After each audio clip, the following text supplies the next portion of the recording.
All right, in case you haven't noticed some of the important patterns of our graphs, this is just a quick summary of the main types of motions we have talked about. So if you have a stationary object, the position graph is just going to be a horizontal line because the position is not changing.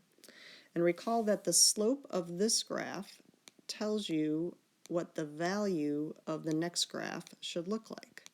And so if the slope is 0, then the value should be 0, and so that makes sense that it's right here. And the same thing is true in the next step. The slope of the velocity graph tells you the value of the acceleration graph. And so since the slope again is 0, the value again is 0. Now it doesn't really matter whether this horizontal line up here, whether it was up here or down below or even below the axis.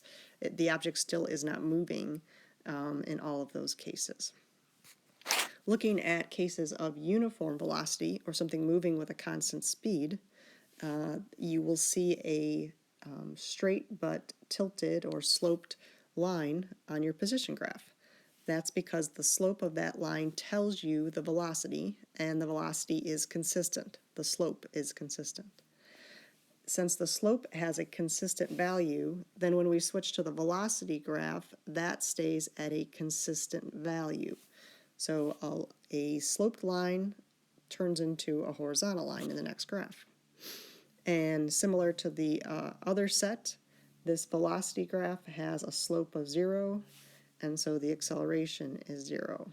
If the velocity is constant, there is no acceleration. Now, if instead our graph had sloped the other way, maybe it did something like this, that would be a negative value of slope, and so our next velocity graph would be below the axis to indicate that negative value, but my acceleration would still be 0. All right, finally looking at uniform acceleration, you should see some sort of a curve if an object is accelerating. That's because the slope on this position graph indicates the velocity, and the velocity is changing, and so the slope has to be changing. It can't be a consistent value. The graph that's shown here is for an object that is speeding up in the positive direction. In that case, the velocity keeps on getting bigger and bigger, and so you would expect to see some sort of line like this, indicating that the velocity value gets larger as time goes on. If I look at the slope of this velocity graph, it is a consistent value, a consistent positive value. And so that's why my acceleration graph shows me a consistent positive number.